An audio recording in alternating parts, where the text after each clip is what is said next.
And this is the second day on the online classroom video set, and I just want to address a real basic idea, and that is, how do you calculate basic angles, sine, cosine, tangent of angles, and find the angles themselves and find the ratios. So, and then I'll do a couple of sample problems from the last assignment just to give you a little help. First of all, angles to decimals. So whenever we're looking at the sine, what you're used to, when somebody says, here's a triangle, relate theta 2 to 5, what you might say is the sine of some angle is 2 to 5. Or another thing you might say is the sine of 30 degrees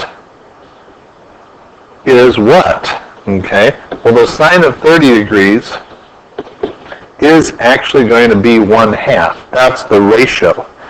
And if you had a side like sine is, 1, this would be a 2. Obviously, this triangle isn't drawn to scale. So if you had the angle, you could find the ratio of the sides, and here's one of them. It could be 10 to 20, or it could be 100 to 200, or 100 to 200. But either way, what we have are some basic ratios that we know about, but we don't know all of them. Like 2 to 5, what angle is that? I have no idea what angle that is. And we're going to get to that in just a few moments. First of all, putting into your calculator some of the nasty ones, 13 degrees, 46 minutes. Well, in your calculator, you can put in 13 plus 46 divided by 60. That's a decimal that will enable you to find 13 degrees, 46 minutes. You see, if this is 90 degrees, and let's say this here, and it isn't, but let's say it was 1 degree, we can extend this out into space and eventually divide it into 60, and that would be 1 minute, or 1 minute. And then take that and expand it into space and break that into 60 intervals. Each one of those will be 1 second. Okay? So you can actually calculate these without any fancy calculator. All you have to do is go 13 plus 46 out of 60. So I'm going to do that. There's a mode button. Make sure you're in the degree mode. Radians won't work right now. Degrees are where we're going to be. Second, quit. And we'll just put in the sine of 13 plus 46 divided by 60. And that's going to be a decimal, 0.2379. Now you can use the calculator to do this, and I wouldn't say it's easier, but we can do it. 13 second apse, or angle. Second apse, which is the angle part, and put in the 1 for degree, and then don't put any space, 46 second angle or app, put in 2 for minutes. Now you can put in seconds. We're going to put in 0 seconds. That's alpha plus. Kind of a weird one. Alpha plus. And that's your minutes.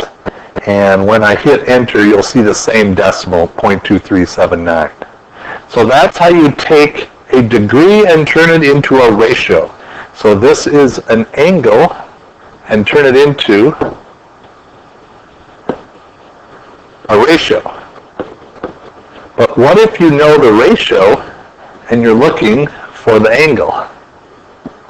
Well, now what you're going to have to do is you're going to have to undo the cosine so that you can find out what the theta is. It's much like if you have the square root of x equal 5, square both sides, undo the square root, which is squaring both sides, and you'll get x is 25. Similarly, if you take the inverse cosine of the cosine of theta, inverse cosine of both sides, now the inverse cosine of the cosine of theta is theta. And that's what we're trying to find. So in your calculator, super easy, we go second cosine. Give me just a second here. All right, second cosine. And then we're going to go 13 divided by 17. Now that is going to give us degrees in a decimal form. Now if you subtract the degrees, which is 40, and take the decimal, multiply by 60, you'll get the minutes. If you subtract 7 and then multiply that by, you've already multiplied the decimal by 60, divide, or multiply by 60, multiply by 60 again, and you'll get the seconds. So that's weird. That looks like, to me,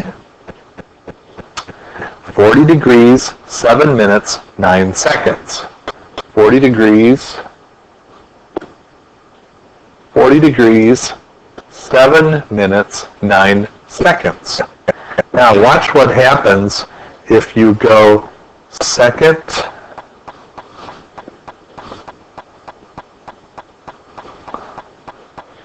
Watch what happens when you go second cosine 13 divided by 17,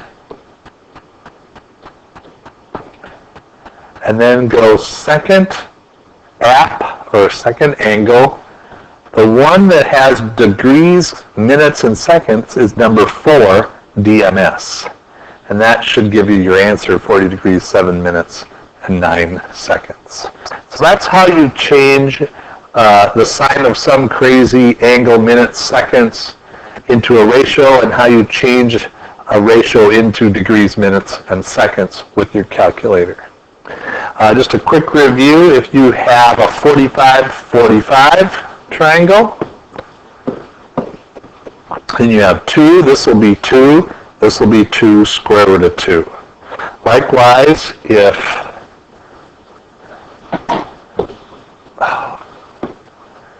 this were an 8, and this would be 8 divided by the square root of 2, this would also be 8 over square root of 2. Over here, let's say I had 22. You take 22 and divide by the square root of 3, you'll get the shortest side, the long side to short side, and then short side to the hypotenuse is just 2 times that, 44 over the square root of 3. Let's try a couple more. Right. Let's say this is 8, this will be 16, this will be short side times square root of 3. Let's do one more.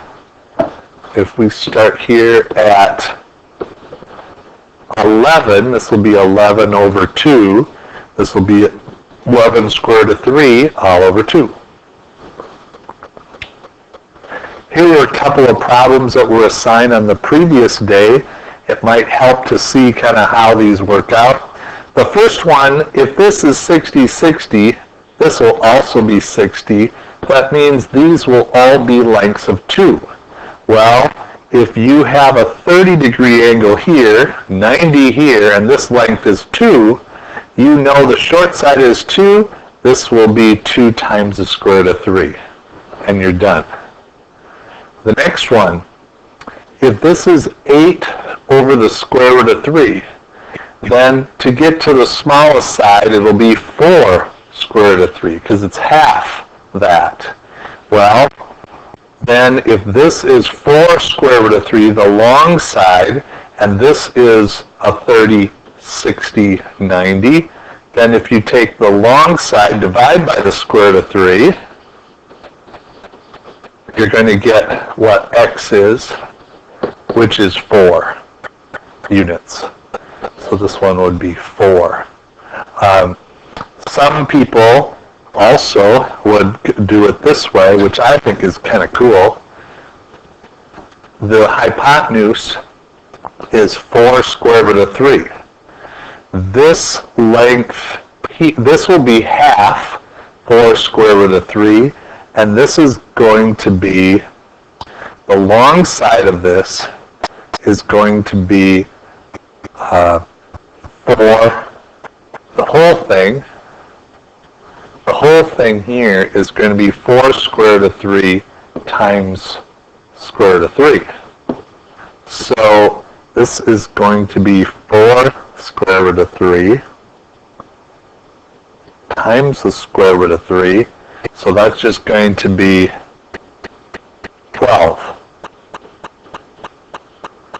Okay, but we just want this part. Well, actually, it's probably the best way is to do the method that I showed you. Yeah, I would just start with 8 square root of 3 divided by 2 and 4 square root of 3 divided by square root of 3 to get 4. And then for number 3, this one here, you have a few 90-degree angles to contend with. If this is 90, this is 45, that makes this one also 45. And this will be 45. So that's 90. So if that's the case, and this is 2, this length also has to be 2. And if this is 60 and this is 30 up here, we're trying to find this length x. So this is 30, this is going to be x over 2, right? And if this is 90 and this is 2, then this is going to have to be 2 square root of 3. Right? So if this is 2 square root of 3 and this is 2,